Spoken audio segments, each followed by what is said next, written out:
Welcome to the third and last lecture of Dr. Schindler on Modernity and the Gift of the Given, John Paul II's Authentic Theology of Integral Human Liberation. Tonight he'll speak on the theme of integral liberation, and that presume like last night it will expand into many other themes. Right?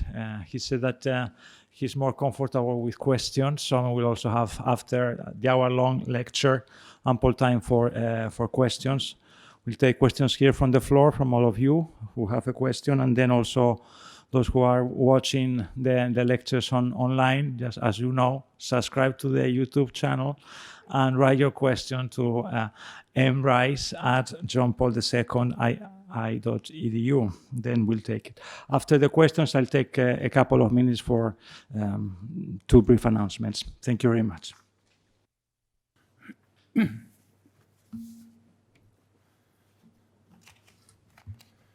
Good evening.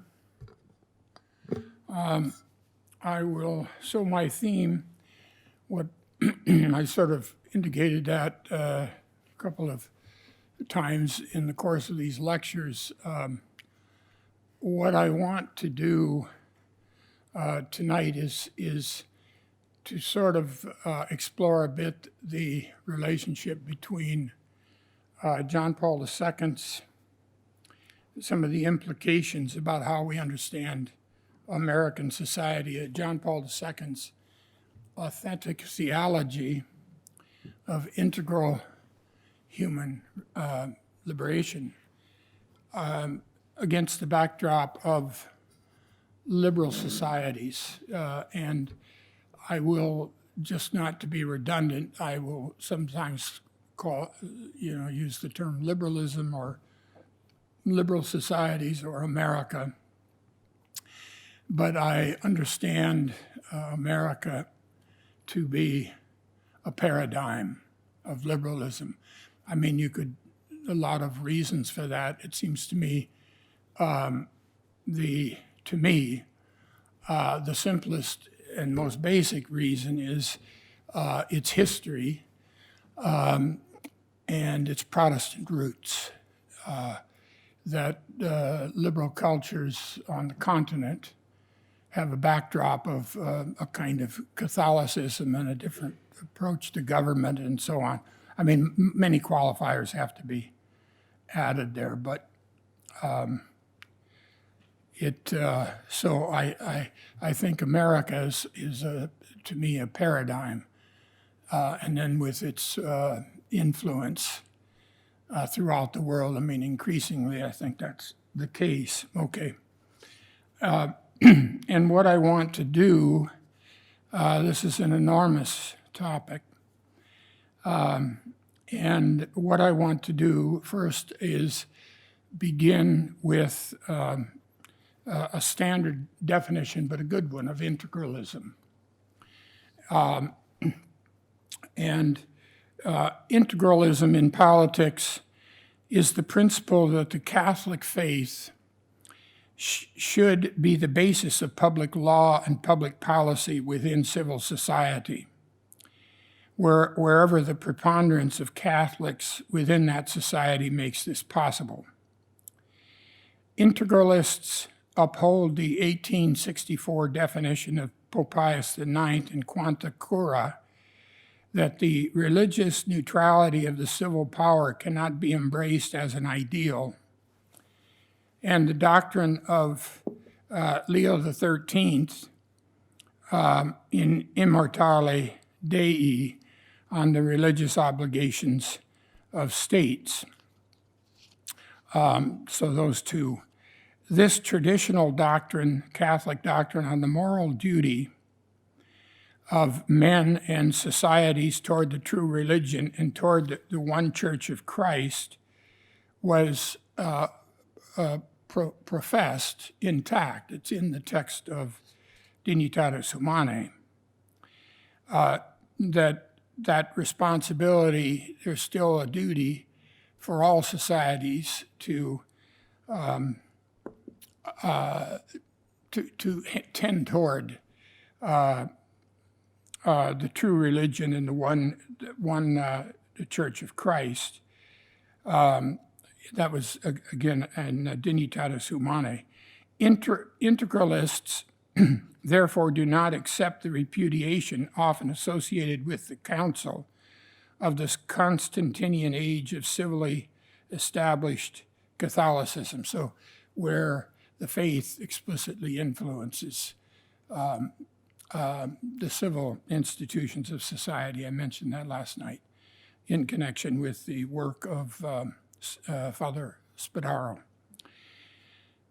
And then this goes on here. The term, this term integralism is sometimes used more loosely to refer to a set of theoretical concepts and practical policies that advocate a fully integrated social and political order based on a comprehensive doctrine of human nature. So what my focus is going to be is, first of all, terminologically, I want to restrict the term integralism to a unity in society that's coerced, and we'll talk about the nature of that coercion.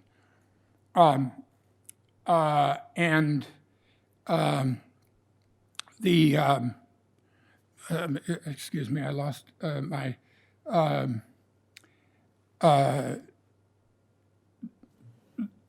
that, yes, in terms of that terminology, I want to restrict the term integral to a proper understanding of integration of society in a way that accommodates freedom, which I take to be the view of John Paul II, and that's why he speaks of an integral, not an integralist. And it would be helpful if that distinction were adhered to more widely. But the problem is, and these are a couple of my preliminary points, is the problem is that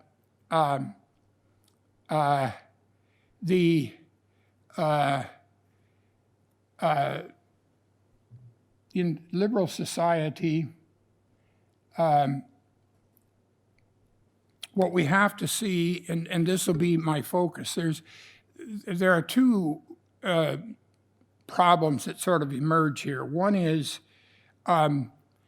if you start with John Paul II's vision, then the question is how he accommodates freedom. How can he accommodate the truth of say, liberal society, while, of course, transforming it, integrating that. And then the other problem is to the sort of the converse, if that's the converse, my logical rules of logic here. But what I want to say is that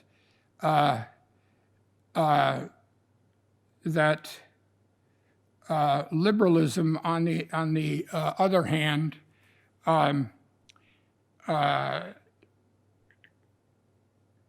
excuse me,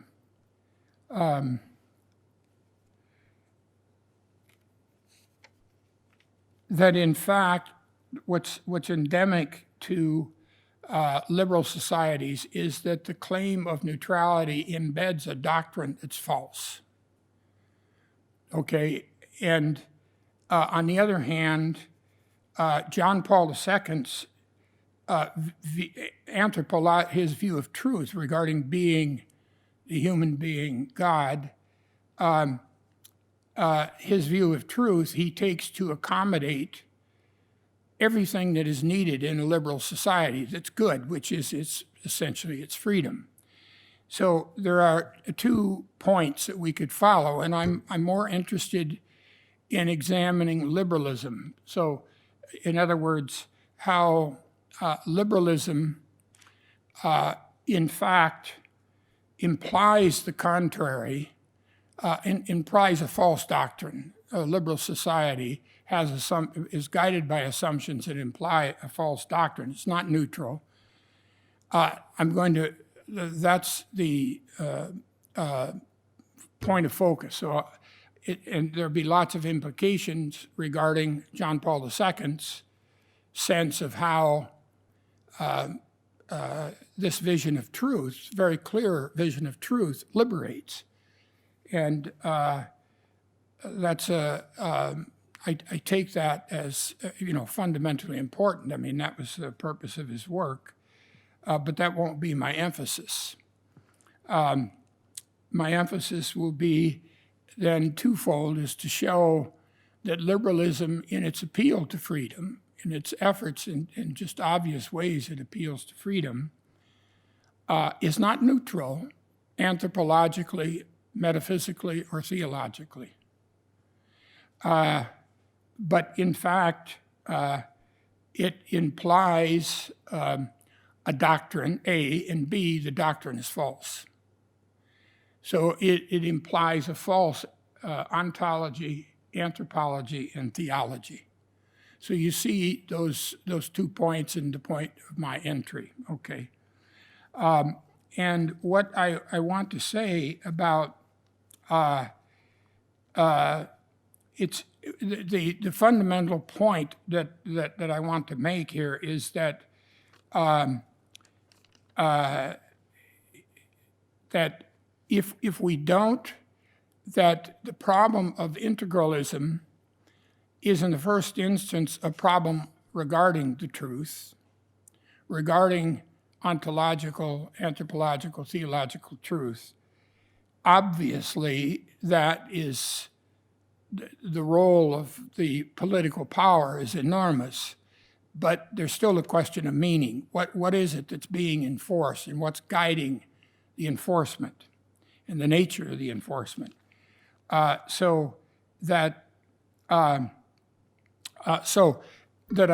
assumption is that integralism regards false claims of what is true about the human being, false ontology, anthropology, and so on. They imply these, and they're not neutral, okay? And I will, and it's imperative to see that. So that, it seems to me, is to see if a sort of a working assumption is if we don't understand that liberal societies are of their essence, again, I'm assuming America, of their essence coercive, we're not enabled to enter the problem. I mean, we're uncritical. That liberalism embodies a truth, a falsity regarding the human being, and that operates in the name of making no claims. And what I think, what I sort of want to say here is, if you don't really see that, I don't think you're equipped to deal with the problem of integralism at all. I mean, you're going to get it wrong, okay? If you haven't seen the sense in which it's a claim of truth, and that's what's guiding. Before it's a claim of truth that coerces. And obviously, the question of coercion is a subtle one, because in a liberal society, the coercion is going to be precisely in the name of not coercing. That's the nature of a liberal society, of institutions that don't coerce. Okay.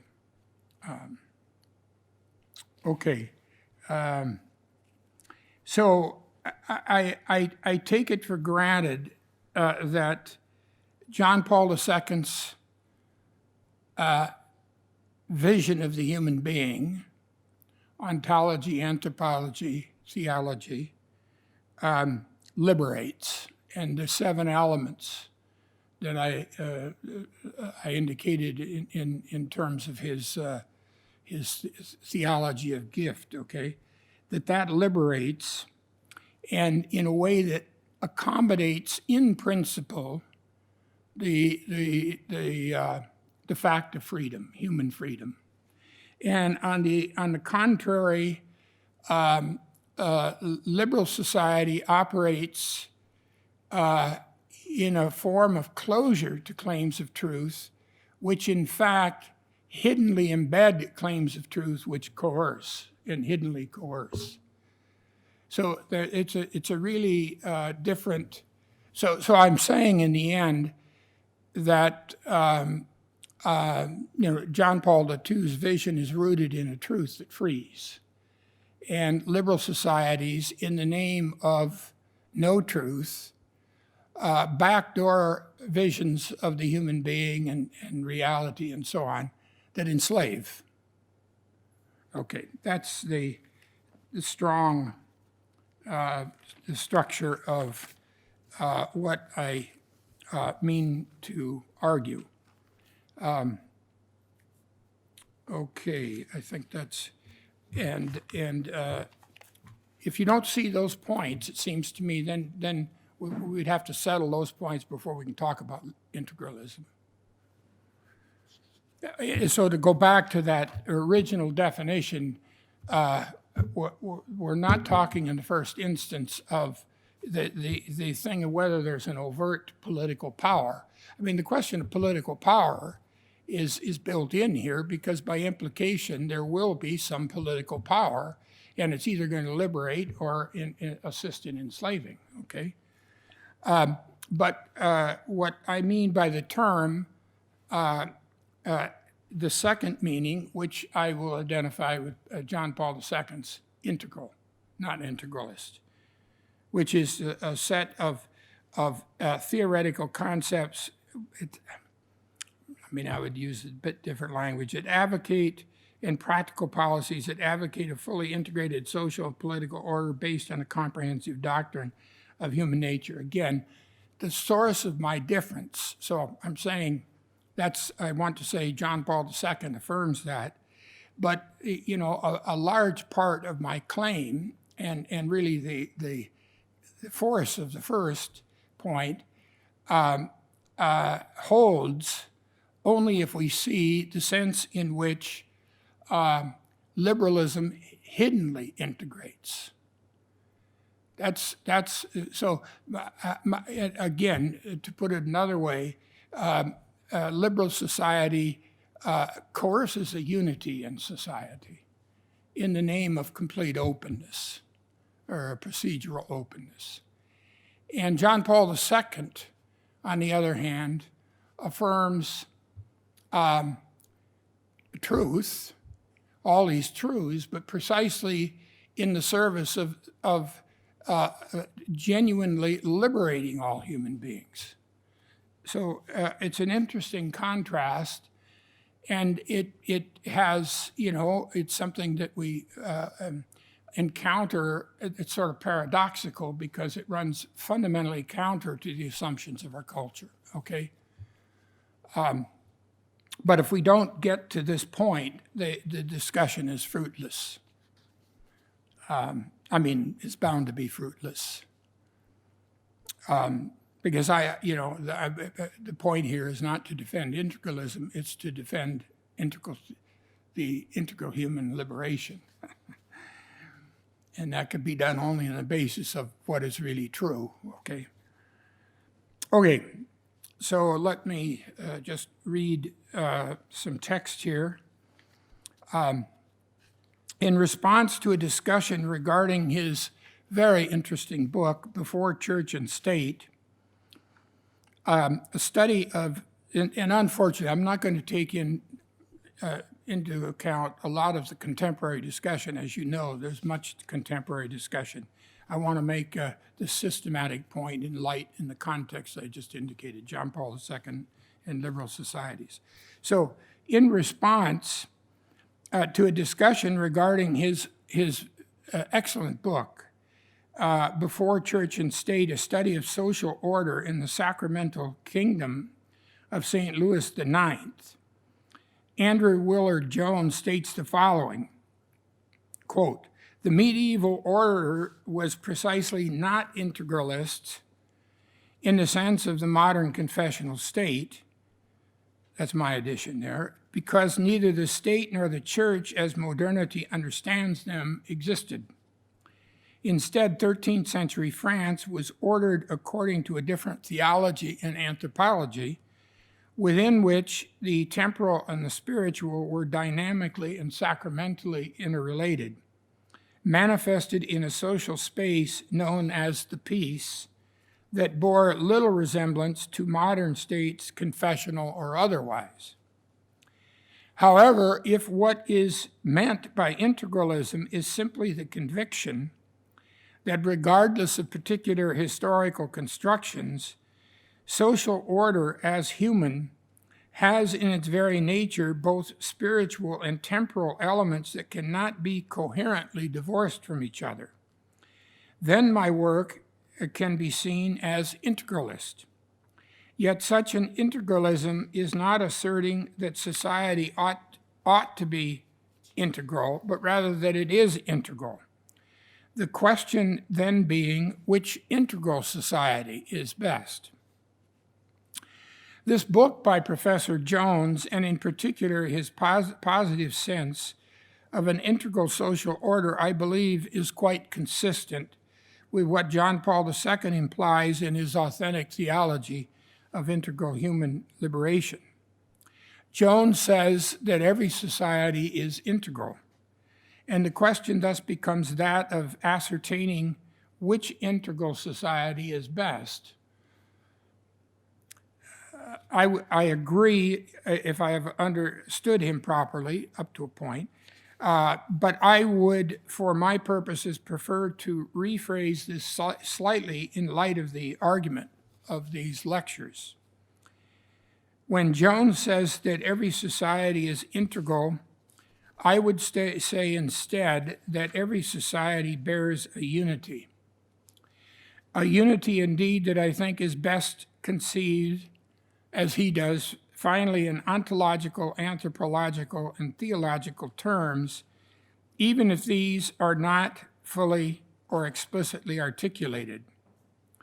Such unity is rightly understood to be integral when and insofar as it, that is, its explicit or implicit view of man being in God serves really to integrate society by virtue of its containing a true understanding of these realities.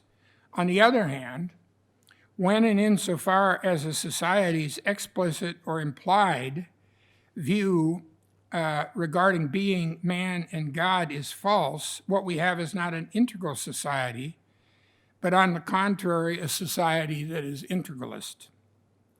The difference between these, then, lies in the fact that a society that is integral unifies consciously or unconsciously in a way that naturally fulfills its members, while an integralist society unifies its members coercively in the sense of doing violence in one way or another to the unique natural integrity of each. And I would say, really, if you press this, a coerced unity is not really a unity at all, okay? And maybe that's nitpicking to want to use this term unity in this context, that every society bears a unity, and to say that every society is integral, as he suggests, I mean, you could, and I'm sure I think we mean pretty close to the same thing. Integral in the Latin integer means something that has a natural wholeness. It's a wholeness, and unity also, it's one. There's a nuance of meaning there that I like in the integral, that it's got the explicitly integrative function of all the parts into a unity of a whole in an integrated way. Okay, and strictly speaking, you could make the case that a coerced unity isn't unity at all. If it's coerced, it remains a collection, even if, apparently a unity. Okay.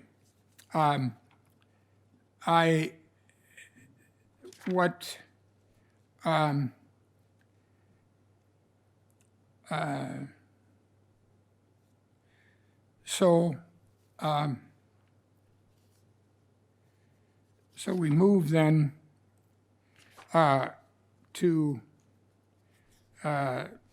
finally, we should emphasize that the integration of which we will be speaking here is therefore, in the first instance, a matter of meaning or truth rather than a function of political authority or a political power, that is, one that imposes a certain vision or way of acting. And here it seems to me we can helpfully recall that on the ancient classical understanding, political authority has always been a matter first of pedagogy, not coercion. That is, it was meant first to instruct and lead citizens toward the common good, what was understood to be a true good. Modern liberal societies, in contrast, typically understand political authority in terms of the exercise of formal juridical power. The classic, the claim that lumps them, typifies them all as liberal, is that there's a formal juridical proceduralism that orders society and not a claim of truth. And so we have procedures which then obviously would have to be without the implication of a definite truth, anthropological truth, so on. Essentially, there's the claim of neutrality vis-a-vis ultimate claims. Or better, liberal societies understand political authority to be concerned with rights conceived essentially as immunities from coercion, based on a logically indifferent freedom of choice. The point is precisely in liberal societies to avoid judgments at the level of qua-society, to avoid judgments regarding metaphysical, anthropological, and certainly theological truth, and instead to protect each individual's freedom to work out his or her own truth in unobstructed fashion. So the main purpose here in this final lecture, it's a limited purpose, but it seems to me it has a ton of important implications, is to clarify the sense in which liberal societies, in particular America's paradigmatic liberal society, hiddenly imposes a definite conception of being, a human being, and God, precisely in the name of not doing so. That is, on the basis of what is understood to be an essentially formal juridical proceduralist approach to the order of a given society. Okay, and so to put this thesis here obnoxiously, okay, what I really want to argue is that America, in the name of openness, imposes a false understanding of being, of reality, and its institutions, on the one hand, and on the other hand, Catholic society, in the very name of truth, and by truth I mean John Paul II's authentic theology of integral human liberation, those 7 points. And so on the basis of true claims regarding being and man and institutions, liberates. It's a radical claim, okay? I can repeat it. That liberal society, in the name of openness, of this peculiar kind of openness, imposes a false understanding on society, and Catholic societies, in the very name of true claims regarding reality liberates. Okay. So it's simply applying to political order in the sense that truth, what John Paul II says, what he said at the council regarding religious freedom is sine veritate non datur libertas. And I think that also has implications, profound implications in the societal order. So without truth, there is no freedom. That was the heart of his claim, and not to deny rights and religious liberty, but precisely to give it the right sense. Okay, what do we mean, and what sort of truth must freedom be grounded in order really to liberate? I mean, in other words, what's the criterion for ordering freedom, the exercise of freedom in society? Okay.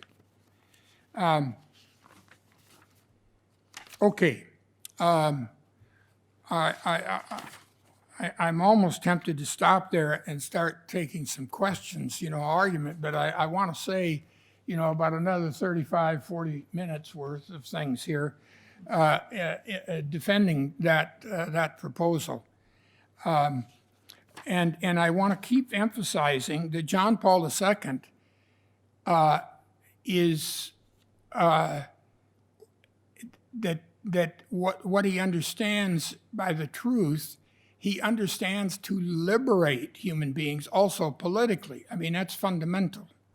He knows a thing or two about the lack of liberty. The point is, the other side is where the point is that the conception of freedom and the way that it's defended in liberalism implies a vision of the human being that enslaves. That is, it implies integralism. It coerces a unity, whereas John Paul II invites you into an integral vision which liberates. Okay, now I want to go through, the structure here is fairly simple. I want to move to the question of America, and I have in mind here, especially in the second part, this new book by Robert Riley. I guess it's, what is it, America on Trial? In any case, and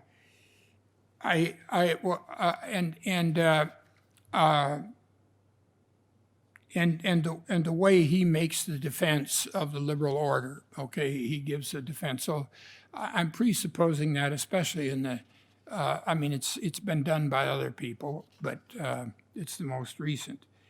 But first I want to start with the ethos and then move to the political order. It's very simple.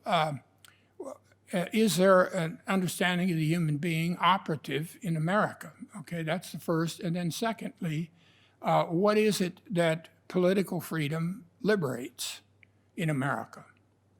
Okay, regarding America's ethos, it's going to suffice, because I think it's a book of genius, to recall the classic Reflections on America provided by Max Weber and Alexis de Tocqueville. So the Protestant Ethic and the Spirit of Capitalism, 1924, written in 1924, and Tocqueville's book, Democracy in America, 1835 to 1840. The key for Weber regarding America is what he terms Calvinism's complete elimination of salvation through the church and sacraments, which involved what Weber terms the elimination of magic from the world, die Entzauberung der Welt. But this target there is the avoiding of any sacramentality in the world, okay? Presence of God. This elimination consists in the removal of any mystical sense of God's presence from the inner meaning of things, along with the loss of the sacramental nature of the Church, of the sacraments as ex opere operato communicators of the presence of God, and indeed a loss as well of the natural integrity of the world. God is no longer symbolically, pre-sacramentally present in his creation. Creatures are no longer inherently true, good, and beautiful in their givenness as gifts from the Creator. And there is a clear rejection of the primacy of the contemplative or the theoretical, of the importance of first seeing reality as given, as it truly is given in itself, and then initially resting in this truth. Furthermore, we may say that Puritanism's peculiar God-centeredness, according to Weber, conceives God's transcendence negatively. God is pervasively present in the world, as it were, only through the influence of his absence. The human being and creation generally never participate intrinsically in God's goodness. Things of the world are drained of all intrinsic worth. Puritan disenchantment is the way that term is generally translated, Weber's key term. Puritan disenchantment in sum involves an utterly utilitarian view of the world. The human being's purpose in the world is to be ever active in rationalizing things in maiorem Dei gloriam. That sounds very Jesuit, except there are a few things here, assumptions here that weren't on Ignatius's mind. Okay. This rationalizing process is conceived in a thoroughly instrumentalized fashion.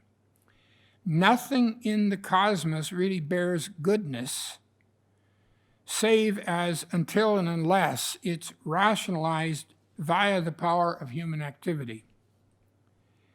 Again, inactive contemplation is valueless or even directly reprehensible insofar as it detracts from the orderly demands of daily work.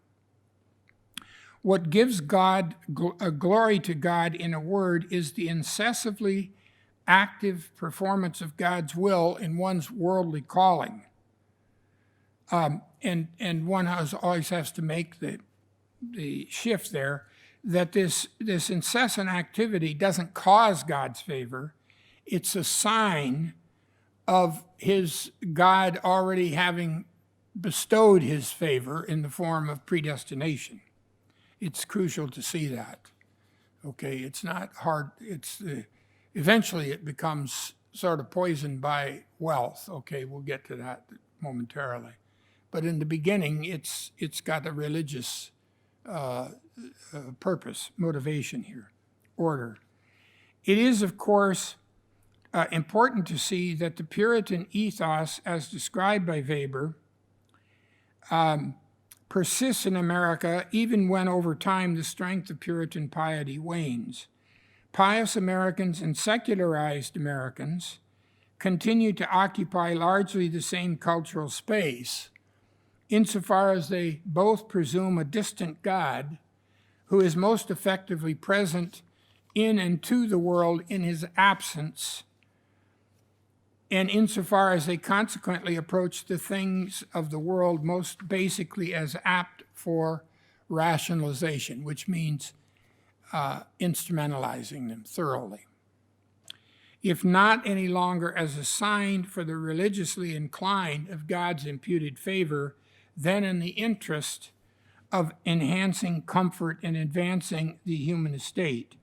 This is why when Weber uses a bon vivant like Benjamin Franklin as sort of an example of what he's talking about, he got a lot of flack.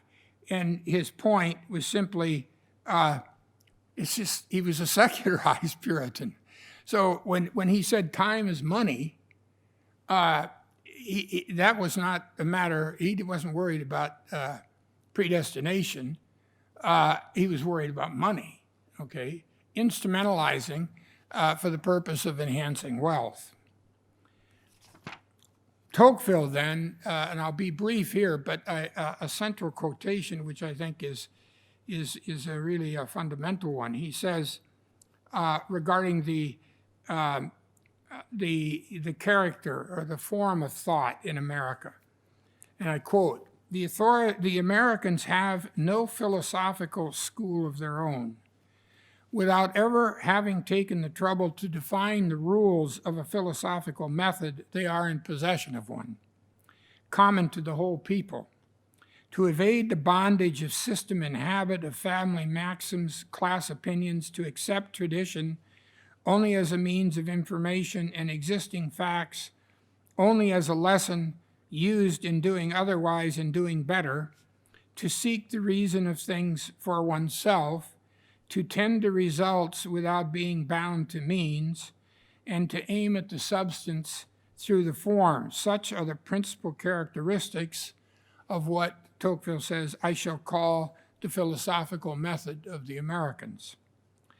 America, he goes on a bit later, America is therefore one of the countries in the world where philosophy is least studied, and where philosophy is least studied, and where the precepts of Descartes are best applied.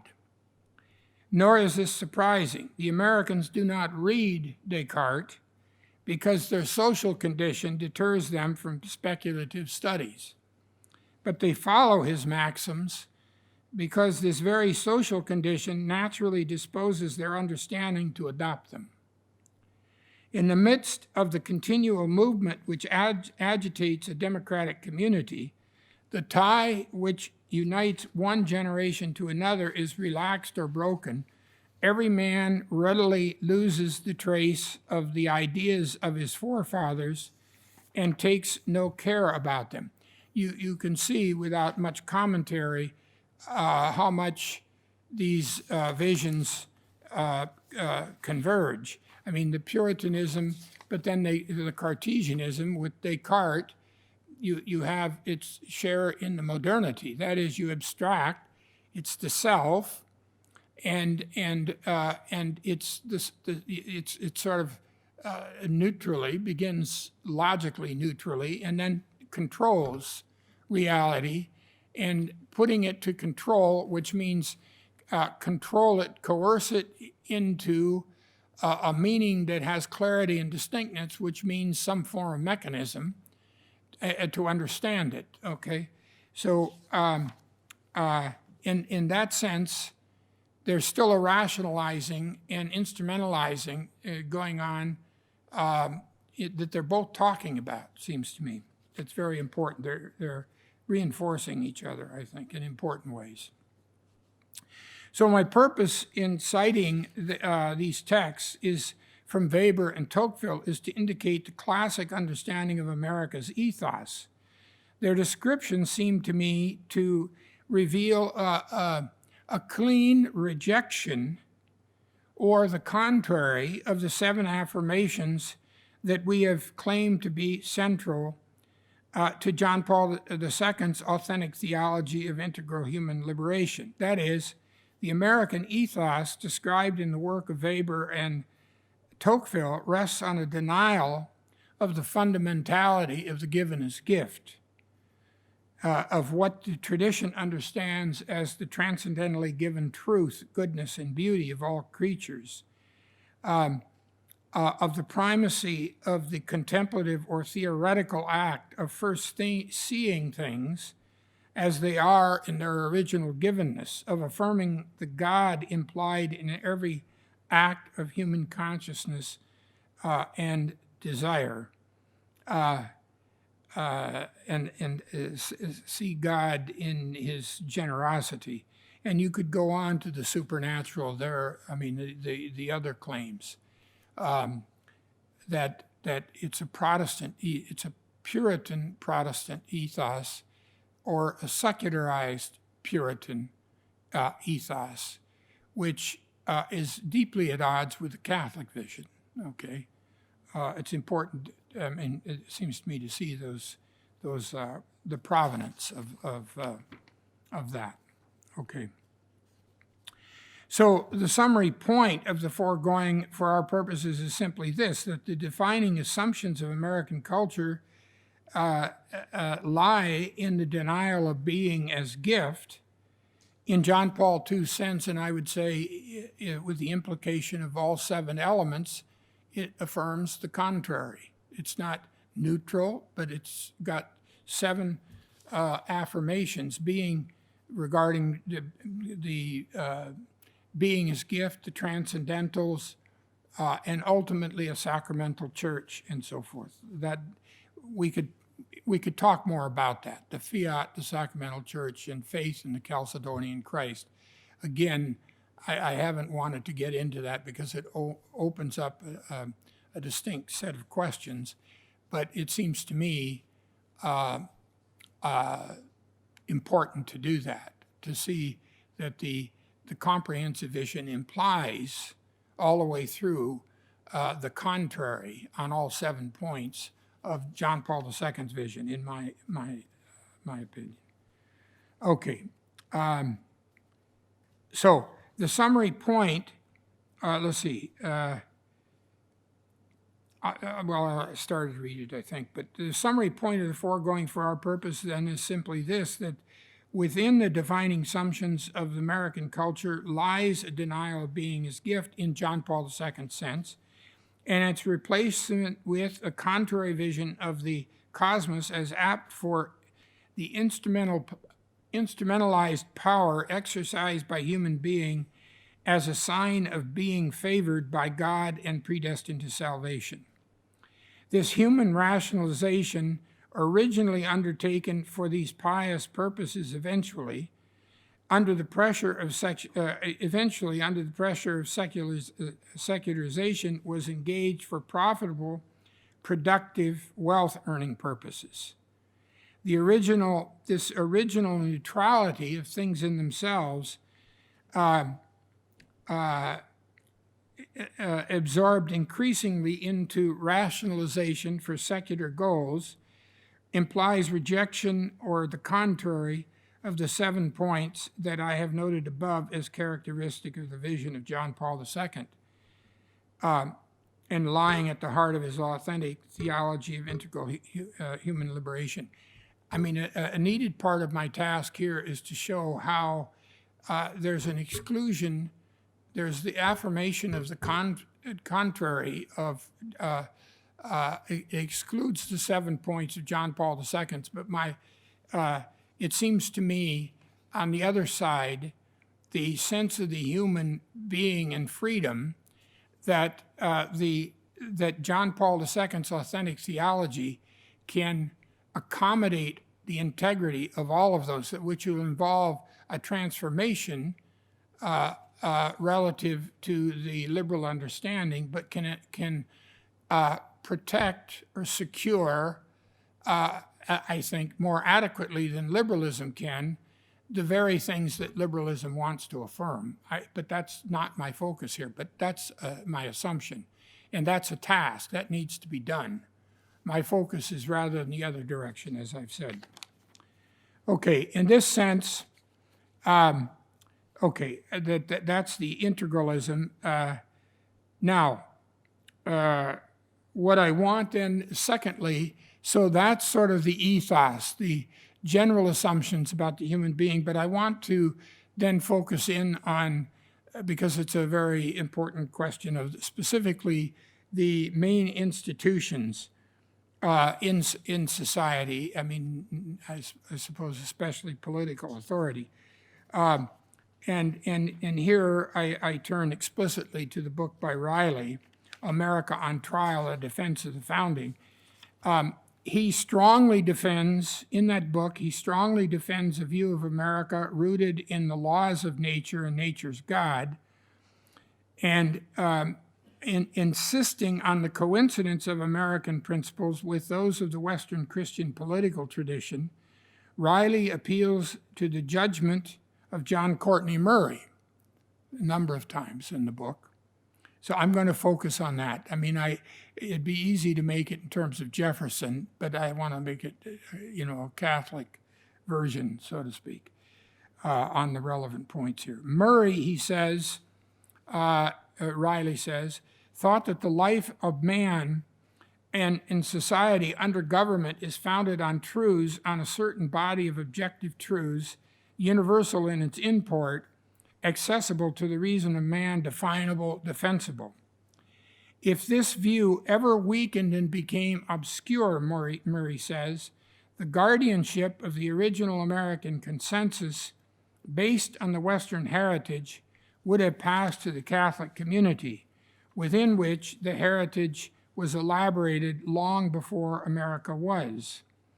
By this, says Riley, Murray meant that the Catholic natural law tradition had formed the grounding for the American proposition, and I'm quoting Riley, and was still strong enough to resist modern corrosives. It is in this context that Riley defends a view of America rooted in laws of nature and nature's God. So how does Murray understand those? I mean, the nature and the laws of nature and of God. So I simply will go through then and give Murray a quick summary of Murray's reading of the liberal institutions of America. We begin with his well-known article written in 1954 and published as one of the chapters of his best-known book, We Hold These Truths. And it's this view that was essentially what he defended at the council when he resisted the approach that Wojtyła embodied, rooting freedom and rights in truth. So he's civil unity and religious integrity in that article, which is a chapter of this book. So this would have been written before his time at the council, but when he's at the council, he continues to defend this.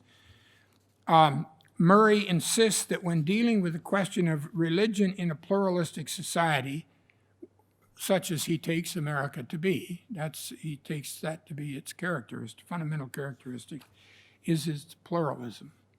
Okay, one must distinguish the unity proper to civil society as such from the unity characteristic of each religion in that society.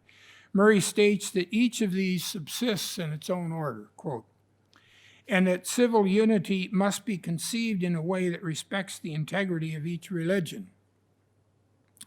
Defending America's distinct solution to this problem, he begins by referring to the First Amendment of the American Constitution, and I cite it here.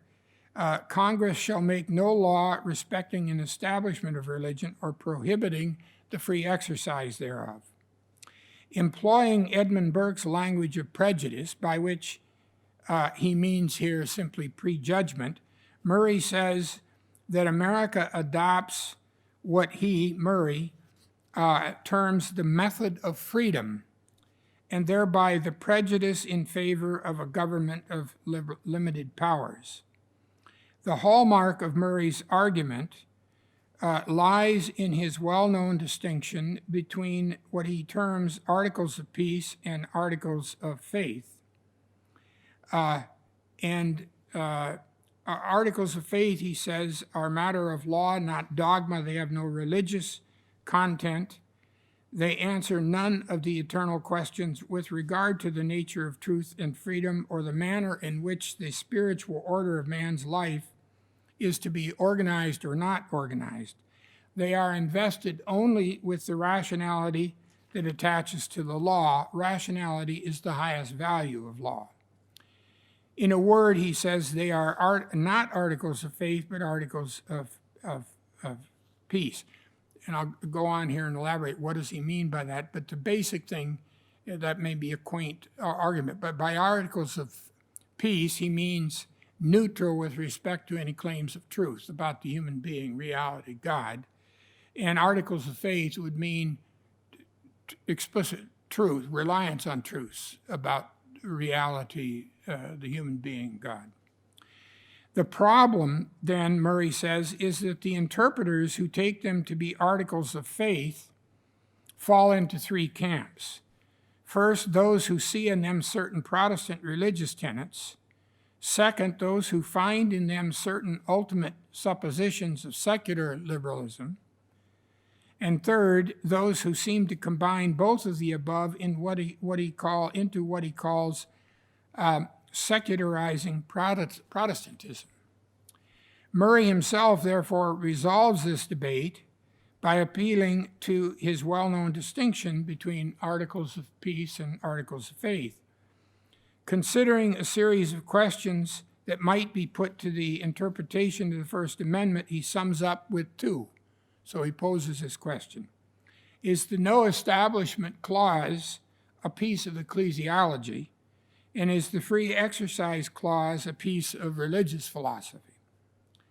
The general Protestant tendency, he says, is to answer affirmatively to these questions. Quote, freedom of religion and the separation of church and state, for example, are to be, in the customary phrase, rooted in religion itself. Their substance is to be conceived in terms of sectarian Protestant doctrine. They are therefore articles of faith. End of quote. Murray argues that the construal of the religion clauses of the First Amendment as articles of faith is false. The Catholic, he says, if this were true, the Catholic, he says, would have to reject such articles of faith. In other words, if these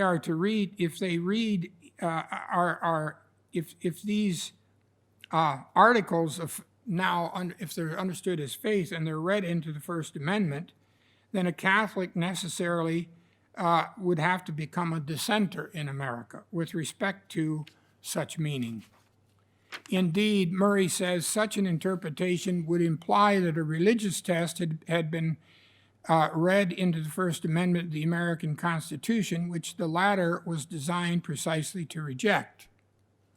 In a word, then, he insists that the First Amendment is made up of what he terms articles of peace, precisely as distinct from articles of faith.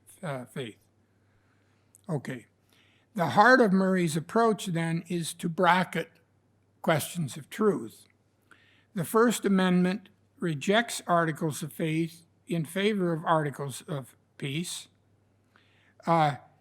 consistent with what we saw in the debate regarding religious freedom at the council that you're all familiar with. Murray roots the right to freedom in the human being's exigence to exercise initiative, in abstraction from the question of truth. And this, according to Murray, expresses a formal juridical procedural claim only, not a truth about the nature of the human being or religion itself. He sums up by saying, the articles of the First Amendment are the work of lawyers, certain understanding of lawyer, I guess, not theologians, not of theologians. They are not true dogma, but only good law. The unity of America is what Murray says is of a limited order. America possesses a civil unity that does not, and as a matter of principle, must not undercut the integrity of any of the various religions of America. The two orders, civil and anthropological, theological, must be kept distinct. The civil order must remain as far as possible neutral, in the sense at least of affirming the equality of all religions from an official, legal, constitutional standpoint. So the problem is that he assumes by articles of, he assumes a certain conception already regarding freedom being neutral with respect to God. That is, that we view religion from the point of view, the official point of view, we view religion as a matter of choice, simply. And we have to avoid, that being the case, we don't avoid choosing a definite content which would exclude others. So we affirm a kind of neutrality. What Murray terms articles of peace themselves already in principle imply an article of faith regarding the nature of God and his presence in human consciousness. An article of faith regarding the nature of God and his presence in human consciousness. An article of faith, indeed, that I would argue contradicts the integral theology proposed by John Paul II. It's not neutral. It's opposing, it's backdooring in the name of articles of peace, what in fact is a view of religion is much more consistent with a certain Protestant tradition. Okay, then he turns further. I want to examine Murray further. The question of the vision of what sort of vision is operative in the institutions of a liberal society. Where do they stand on this question of neutrality or claims of truth? So in his article, also collected in We Hold These Truths, Is It Basket Weaving? The question of Christianity and human values, Murray deals, apropos of the character of American culture, with the distinction between what he terms incarnational humanism on the one hand and eschatological humanism on the other. In sorting through this issue, Murray affirms what he takes to be the main achievements in three areas of a human life in relation to the end of man. Murray argues that America has realized the true natural ends of man in the orders of the economy and the polity and the science. And what are they? First, regarding the economy, the order of America's free market is such as to carry, from a human natural point of view, a principled resolution of the end of the economy, which is the freedom from want, is the purpose of an economy is freedom from want. Secondly, regarding the polity, according to Murray, the American proposition asserts that the people can live a life of reason, exercise their birthright of freedom, and assume responsibility for the judgment, direction, and correction of the course of public affairs. It is thus implied that there is an authentic and exalted human value in this commission to the people of the right of self-government. Then he elaborates that in terms of the freedom, okay? Then finally, in terms of science or education, he says there what America has made very substantial progress in what he terms the purpose of the sciences, which is the mastery of nature, which he also terms the Cartesian dream. To be sure, Murray emphasizes the material progress indicated in these three. The material progress, to be sure, Murray emphasizes the material progress indicated in these three areas does not entail the same degree of moral and spiritual progress, but the point regarding America's achievements in the above sense still stands. Murray says, he asks, concretely, is the ideal of a free people and a prosperous nation a genuine value, a legitimate end to be striven for as good in itself, or is it a means to an entirely disproportionate end, in the sense of a free people that can protect the freedom of the church and a wealthy nation can support her institutions? So Murray's summary point regarding the above is that in Catholicism's understanding of humanism, which emphasizes the incarnational as distinct from the eschatological, summary point is that America's achievements in these three areas indicate precisely the achievements of nature. And he allows that, granted that wealth as the end of an economy and freedom from want as the end of an economy, and freedom as the end of politics, and the mastery of nature, there's more to be added, but his emphasis is, the point is, those ends represent the incarnational dimension of humanism, and relating that to the truth about God is an eschatological end. In other words, God, or the ultimate end of existence, makes no intrinsic difference to the logic of these three main institutions. What, if I recall that text I read it, quoted at the outset from, in different forms, from John Paul II and Ratzinger, the idea that we needed to integrate the logic of gift within the very nature of an economy, an academy, polity, qua economy, academy, and polity. That those can't realize their proper incarnational ends, what they're meant to be like already in this life, without integrating, having a different sense of integrating that ultimate end, incorporating it, and not just eschatologizing it. Okay.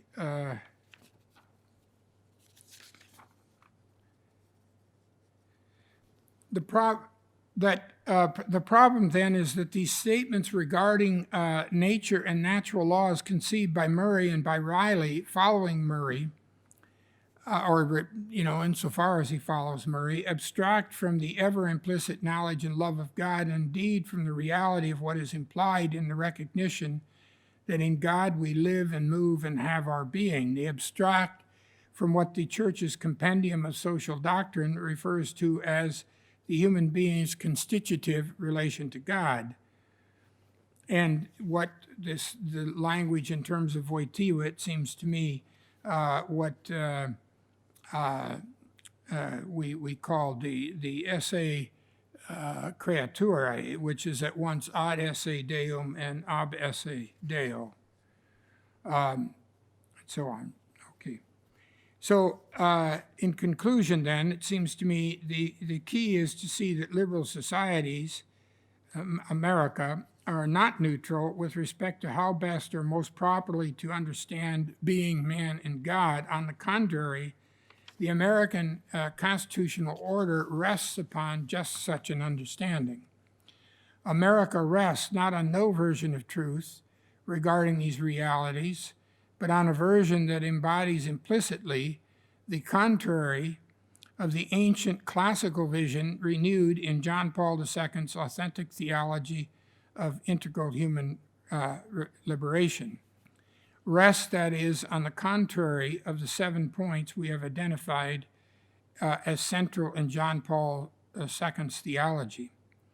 And at root is the question of, instead of being centered on the notion of being as gift from God, and thus on the basis of the inherent truth, goodness, and beauty of things, and instead of being centered on the primacy of the contemplative act that sees every bit of reality most basically in its root in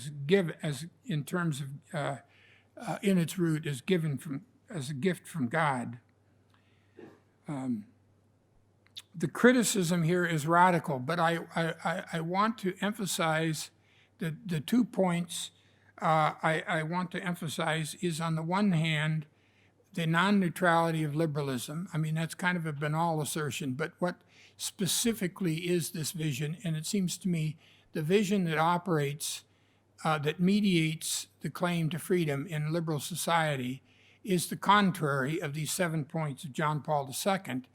Now, so its claim neutrality embodies a doctrine that really enslaves, whereas on the other side, the whole point of this theology rooted in gift is that, as John Paul II understands it, an authentic theology of integral human liberation, the very things that it affirms involve entering into, not simply rejecting these implied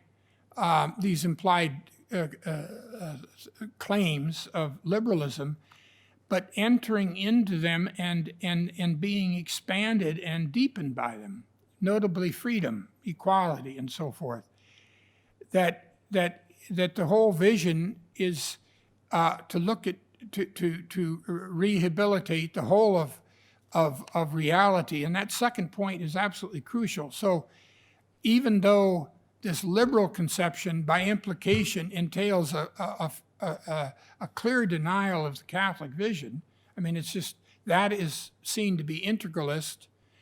John Paul II, on the other side, finds truth in every one of these assertions in liberalism, but it needs to be transformed. That means not just through moral intentionality, but by entering in and affirming freedom, affirming rights, being productive, freeing from want, and so forth, but doing so in a way that integrates them in terms of a complete vision of the human being. So it's not a matter of rejection, and that latter point has not been my emphasis.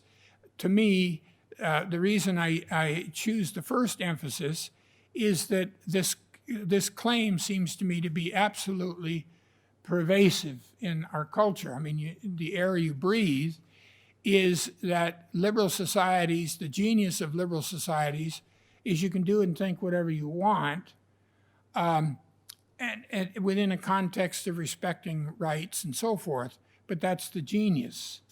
The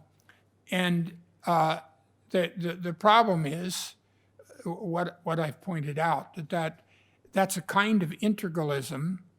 It's not integral, but it is an integralism which then winds up, or by implication, skews all of these realities. And it skews the whole. It's not just this or that. It skews every institution and the entire way of life in its objective structure. So I will stop with that. Thank you very much.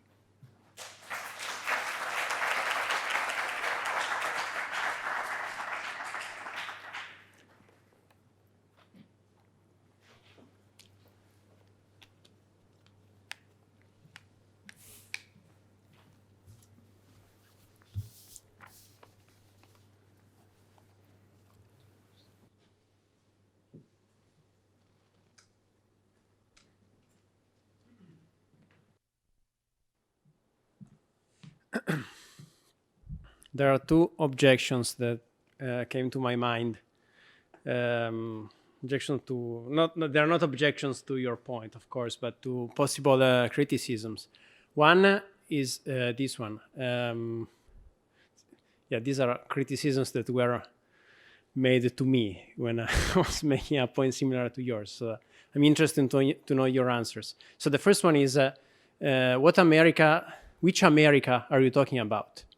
Because you can say there are different Americas. There is the America of the cities, which is different from the America of the country. You have the America of the founding fathers, which is different from the America after the Civil War. You have the East Coast, West Coast, the South, the Puritan America, which is different from, etc. So this is the first objection. The second one is, especially for a European like me, coming to America, it's striking to see how much God is present, because you know it. You find, besides the number of churches, everywhere. But I remember the first time that I saw on a car plate the writing "In God We Trust." So what's going on? What's going on here? It's something that even in Italy it would be it's strange, no? So the objection would be America is not atheist. America is religious. Liberalism itself is not against religion, as you can see by the number of churches, etc. So this would be the objection. My question would be, maybe it's not the professed. We are not talking about the professed atheism that you may find in Europe. It's another kind of atheism. Probably it's a trivialized atheism, or something that with the Del Noce we could call an irreligion, an irreligious atheism, in which the religious question of man is not it's silenced. But still, I would like to hear your answer to the objection. Those are great questions. I'll take the second one first. They probably at some point converge, but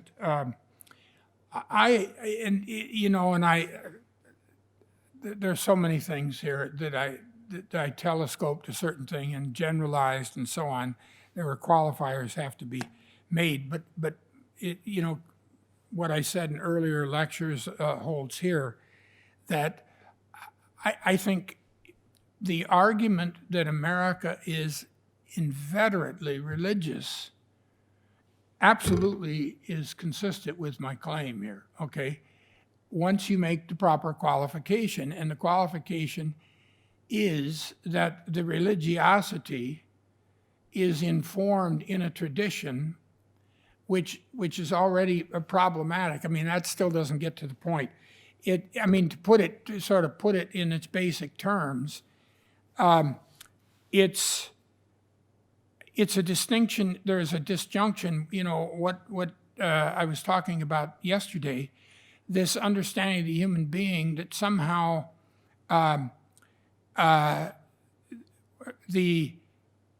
there's a religious will, but the order of things is not integrated by relationship to God. In other words, there are so many. I'm very tired tonight, but again, I would go back to Protestantism, and wherever those claims are made, I'd say, okay, let's look at the difference between Catholic and Protestant and Puritanism, Puritan Protestantism, and secularized Puritanism, which it seems to me is the religion of America. And the point is that makes disjunctions. When I say, and I'm not interested in overt atheism. I think it's a very kind of a minor thing. Maybe it's growing now. But atheism in the sense of God doesn't make a difference to the logic of things. And I would say if God is a logic, that is, if we operate with a Johannine, the God revealed in St. John, the logos of love, then which and an understanding a rightful understanding, a classical understanding, a view of freedom and consciousness, that the will and the intellect are united, and when they say that America is religious, it becomes a kind of moralistic religiosity. In other words, if I go to these three institutions of Murray, to me it's extraordinary. What's the end of an economy? Freedom from want. What's the end of education? Masters of nature. What's the end of politics? Freedom. What's freedom? And in each case,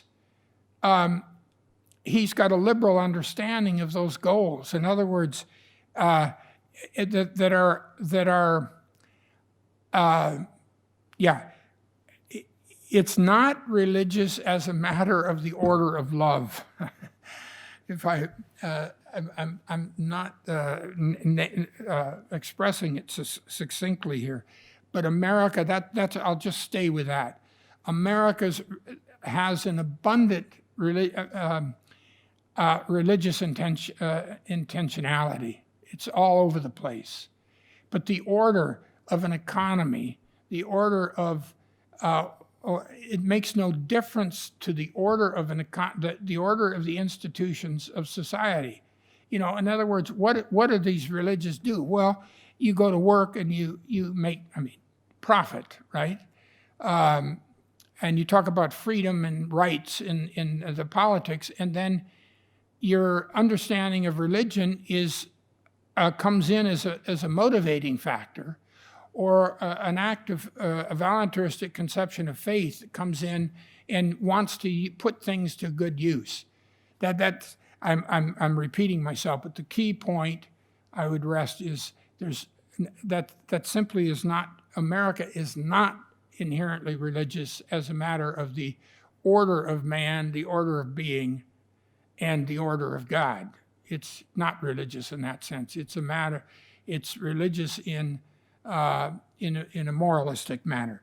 And your other question, that argument, so it's basically the argument, if I understood it properly, America's pluralistic. The South, there are all kinds of differences in the South. There are the founding fathers. There are a lot of explicit Christians, and then there are guys like Jefferson and so forth who aren't so religious. My point is, there's an America nonetheless that they all subscribe to. My question would be, and I think the South is really an interesting question, the Southern tradition, which I don't know how much it exists anymore, and it's got the huge weight and problem of slavery. But my point there is that insofar as you're subject to the official legal order of society, we're all religious we're all secularized, it seems to me, in a similar way. That we all believe, what is it that gives us a unity? Well, we all subscribe to a certain view of rights. We all subscribe to, in official political terms, to a view of people as equal. And we take without question the fact of the religiosity of America is officially Protestant, right? Insofar as there's a religion, it's understood to be a voluntary church and not a sacramental church that's tied differently to nature, that we're by nature religious animals. Anyway, that would be the line that I just don't think we are pluralistic qua American when it comes to the official. Scratch somebody and see if they don't. If they don't appeal to rights and those sorts of things, the legal order. Anyway, so those would be the direction of my two answers. I have a question from Professor Bradley Lewis. Here, Bradley Lewis. Bradley Lewis. Yes, okay. yes, he's watching you. Say hi. Good. Does it make a difference for Murray's view or your view of the American settlement that the account of the Establishment Clause of the First Amendment given by Murray was historically false? That is to say, that all the Establishment Clause was originally meant to do was to prevent the federal government from interfering in any decision about establishment or non-establishment made by the several states. This is Justice Thomas's view of the original public meaning of the Establishment Clause. Okay, summarize repeat. that again. Yeah, I want to. I can summarize it. Okay, well, let's do it. I can reread it. All right.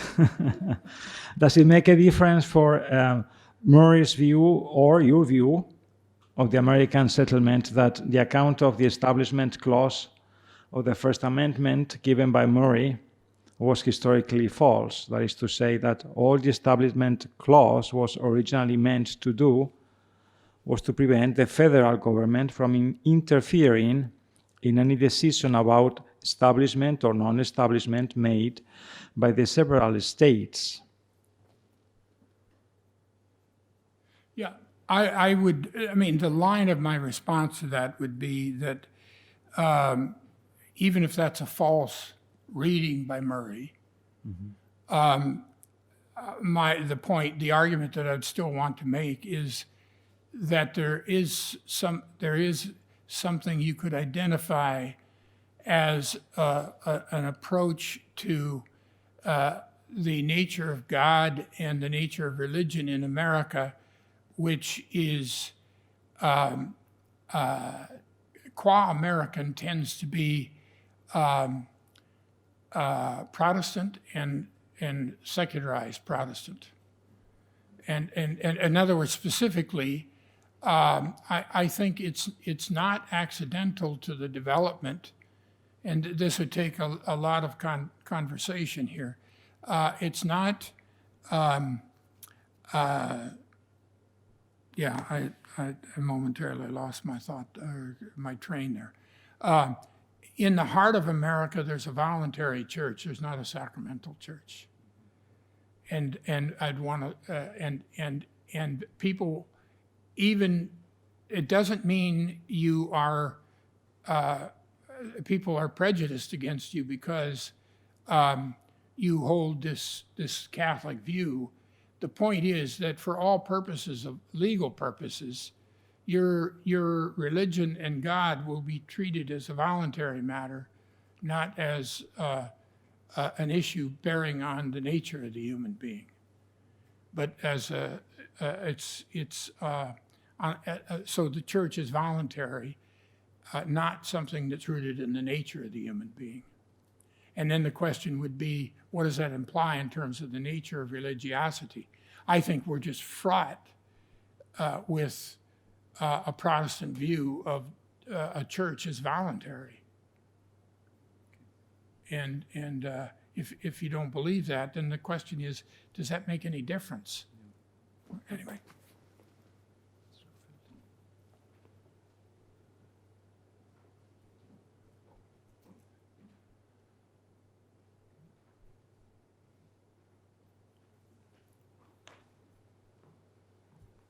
Thank you, Dr. Schindler. So my question, I understand that overall your talk is concerned with showing the hidden integralism of liberalism, but my question is slightly different. I wondered if you could comment a little bit more on the difference between Catholic integralism and as opposed to the vision of John Paul II's integral liberation that you're talking about. If you could describe sort of the crux of the difference between what you're describing here and perhaps other Catholic integralists. You described it a little bit as the difference between having a natural unity as opposed to a coerced unity. So my question is, do you see that as the point of difference between an integral liberation and integralism, that point of that something is coerced? So that would be the point of clarification. And then secondly, a question about coercion. You said that law is principally and supposed to be pedagogical, which I take to be true. However, after the fall, isn't it true that even while law can be pedagogical, in some cases is also coercive? So does that make sense? Yes, I mean, the second point, I would just say law always remains, I mean, unless you assume, I guess, perhaps that nature was thoroughly corrupted, but on any adequate understanding of nature, law remains pedagogical in the first instance. That's its nature. it informs about what the true good is. Now, on the first, I want you to clarify again the first question there, because I wanted to say something about that, but I want to make sure I'm talking about the right point.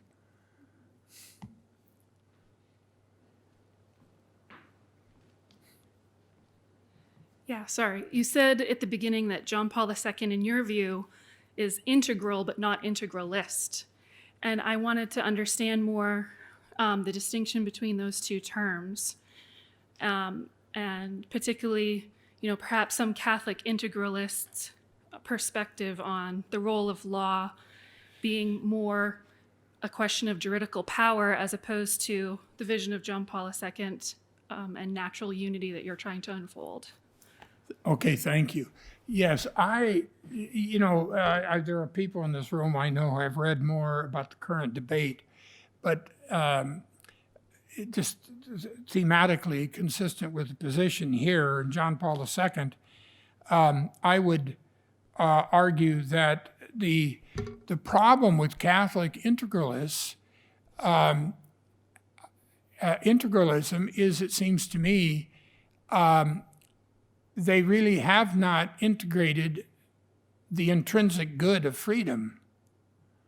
It isn't just, allowing freedom, but freedom is an intrinsic good. And then, of course, you recognize you need to sort out what freedom is. It isn't just the exercise of choice, but freedom bears an order, but it does have the element of freedom of choice, and that has to be incorporated. Whatever else you say, one says, I think this is absolutely fundamental for John Paul II, and I would say the freedom and equality of democratic society absolutely have to be integrated into what you call the power of the state, but in a way that takes over the genuine value, sees the genuine good and truth in equality and in freedom, and in the way that it's emerged in our society, and sees that good and then integrates it more fully into a proper context, but not at the expense of short-circuiting it. And I do think that's an extremely important point. I mean, this is why I think the whole problem of what we call integralism needs to be addressed first in question of what is truth, and the ontological, anthropological, and theological question, and then the question of political power. It doesn't simply reduce to those, but that has to be then fit into an adequate understanding of the human being. And that I think is an absolutely crucial dimension of the discussion, and often gets, one of the things from afar, in this current discussion, I think that so many people that get involved in the discussion defending liberalism are integralists. And my point is, until and unless they recognize the sense in which they're integralists, they're not ready to do justice to the problem. That's a fundamental claim that I want to make. In light of John Paul II's integral, is what I said at the outset. This that liberalism in the name of not integrating, so to speak, is integralist, and I'm not prepared to say it's the worst integralism that faces us in the world, but it's increasingly a competitor.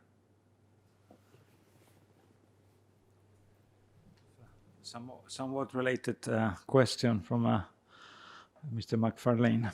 So, granting the argument about the antithesis between American liberalism and John Paul II's authentic theology of integral human liberation, would it be possible, if the concrete mores of Americans were to someday embrace John Paul II's vision, would it be possible to keep Americans' founding documents and system of government, or must these be modified or rejected? That's a great question. That's part of the reason why I went with Murray and not the founding documents. I mean, because the question is, what I think is you can take those documents and you could really do they lend themselves immediately. They come out of a liberal context. There's no question about that. I mean, Jefferson and the sense of rights and so forth. I think, I mean, this becomes, this question now with the Supreme Court and originalism and those sorts of things become very interesting. But I think on this question, the question is whether you can affirm, you try to invest those with as much of an adequate vision of the human being and interpret them in that direction. And I think there is openness. But I mean, I'm not I haven't just spent a lot of my life, focusing on those documents, just more on terms of what people are saying in the culture. But that's what I would say is I think what's affirmed there is an abundance of what's true, but clearly has a provenance that needs to be transformed as far as possible, at least in my opinion. I think, this really is kind of a leap, but I think what we're seeing in the streets today is an issue like this. What I mean is what is at the root of America, and what is freedom, and what are rights, and what are they tied to? I mean, who is granted a right? And basically, the tendency of a liberal assumption is that you want to abstract it and balance sort of interests on the basis of who's being more severely coerced or dealt with violently and so on. But I think the point is the question of what's true, intrinsically true, good, and beautiful, is going to, it's going to have to rise out of where we are. And this would be open up another conversation. But I think what we're seeing in the debate in the streets is a badly formed debate on precisely this question about what freedom, what did the documents actually mean, and is freedom ordered by anything? And what is the ambiguity in the founding? If you read them in Jefferson's way, the Declaration, the principles, the first principles of the Constitution and the Declaration of Independence.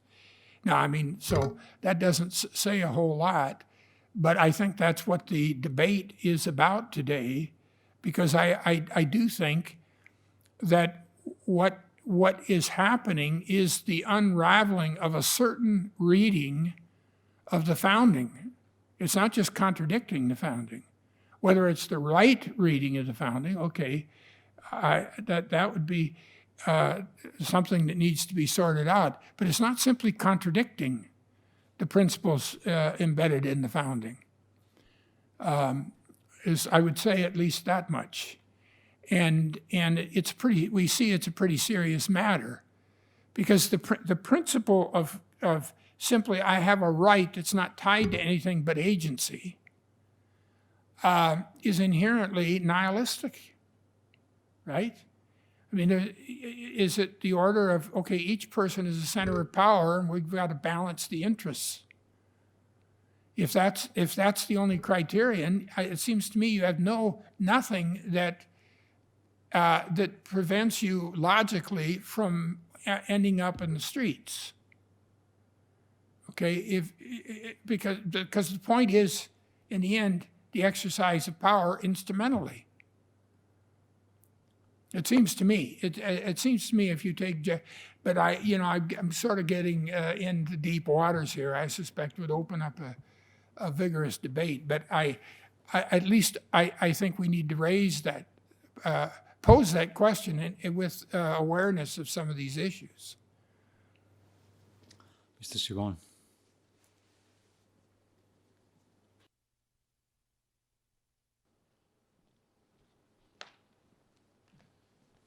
My first question is about Notre Dame football and how this. No, actually, it's what's that? Did they quit playing? Yeah, I think they did. Fortunately for them,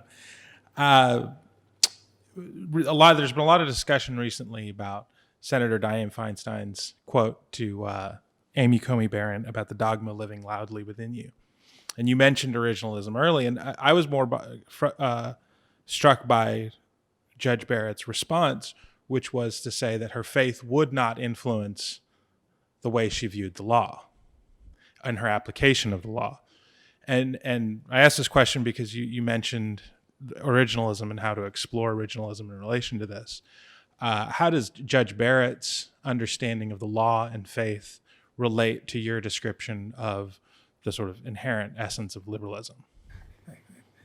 Well, let me first say something about Dianne Feinstein's.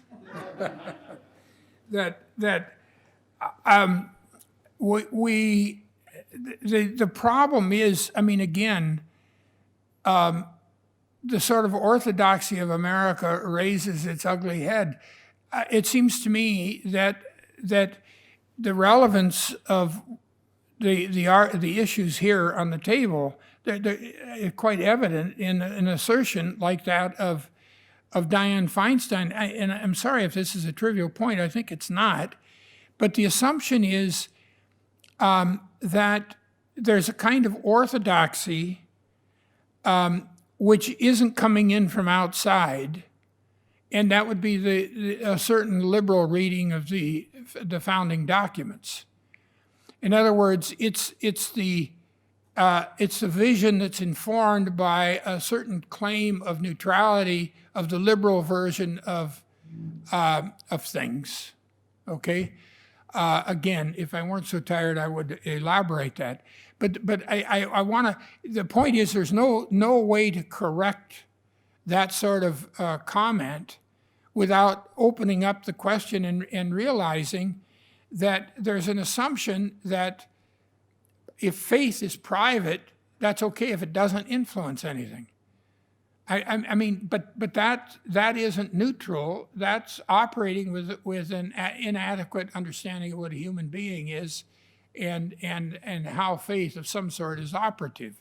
There's a vision of reality operative in that question and that statement. Now, Amy Coney Barrett, I think, these legal questions are. I mean, this is a very difficult question, but I don't know. I don't think you can take originalism simply without qualification. You ultimately are still going to have to make some judgments of priority. And again, I need to sort that out more. I need to think about that more. And in other words, I can see either there's a point at which, you see, what do you do if you say that the original meaning of the Constitution actually leads to very dramatically bad consequences for human beings? Okay, there's a point at which, it seems to me, you've got to move beyond originalism, but then that becomes an interesting question. Maybe the only way to move beyond it is to resign. You see, I don't pretend here, I'm thinking about the questions now also. But you see my point. My point is that even an originalist can't duck forever anthropological, ontological, theological implications of what the nature of a human being is. And I think that being the case, where there is an egregious violation of what a human being is, then and they originally got it wrong, the original meaning gets it wrong, then what do? That's where I would press it, okay? And I would say at that point, you either have to strike it down or you have to resign. One last question. Here, says Michael Pressberg. This is an admittedly leading question. Catholics sympathetic to liberalism often complain that radical critiques of liberalism like yours lack a spelled-out alternative to the current liberal order. Is the desire for a perfectly mapped alternative itself a byproduct of an integralist will to impose and coerce order and unity rather than letting this order and unity develop naturally?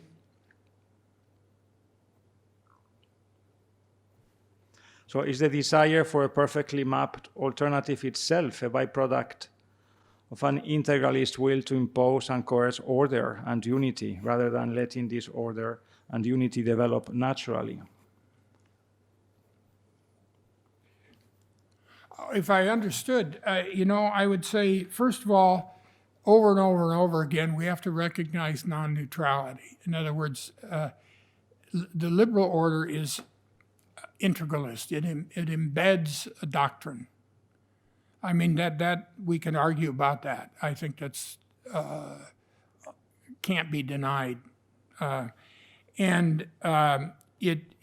it's not neutral to doctrine. There's no idea of an exercise of choice that doesn't imply it's more than just a question of coercion. It's a question of ultimately a question of truth and meaning. The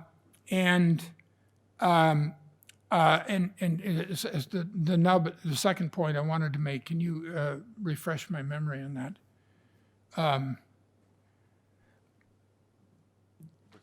Regarding imposition. So this desire for a perfectly alternative itself a byproduct of an integralist will to impose and coerce order and unity rather than letting this order and unity develop naturally?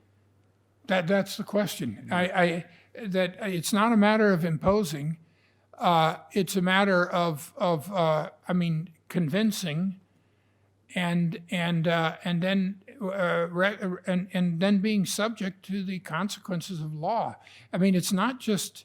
It seems to me it's a matter of finding truth where there is, and as far as possible, transforming it in a way that protects the values of liberalism, that is freedom and equality, but does it in an integrated fashion.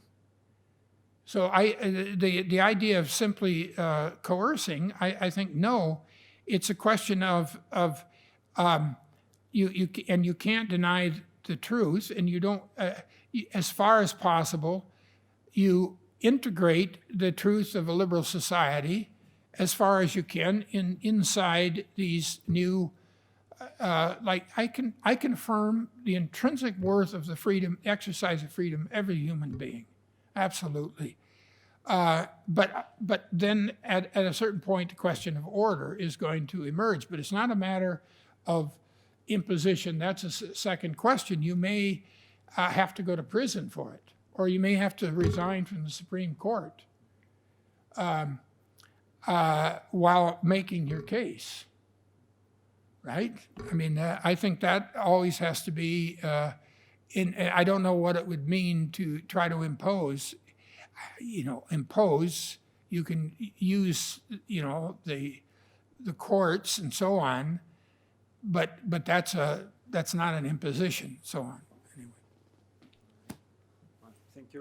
Thank you very much, Dr. Schindler.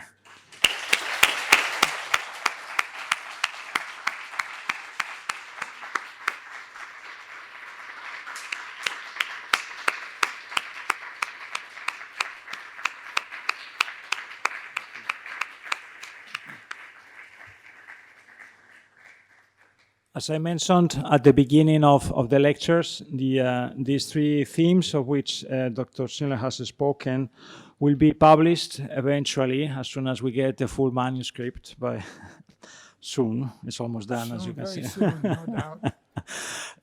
By Humanium Academic Press. In the meantime, if you want to go back to things, the lectures will be available on our YouTube channel. Right. Then the other thing I wanted to let you know is that the Institute a while ago acquired the English copyrights of the works of Karol Wojtyła, John Paul II, and then we established a collaboration with CUA Press to publish one book at a time. Now I'm happy to announce that the first volume, which contains a totally new and revised, and I think a very good translation, a definitive. Somebody was already saying definitive. We'll see, but it's for sure it doesn't have all the problems that the previous one has of person and act. Then also related essays leading to the publication of the book or essays afterwards. No, so it's in the latest catalog, and then you see it's a wonderful picture. No, it's kind of small, but if you go to the website of CUA Press, you'll see it. No, so it can be acquired already. It should come out in I guess the physical copy in February, I believe. So we're very proud of this work. Is the first volume of many. The Wojtyła section of these English critical editions has about 15 volumes, and the one of John Paul II, other 15. So one book at a time. I would like. We're happy to make available to the church and everyone who's interested in these themes the thought and the work of John Paul II. Right. Thank you very much for your patience and coming here all these days. And looking forward to reading the book. Thank you very much, Dr. Schindler. Yeah.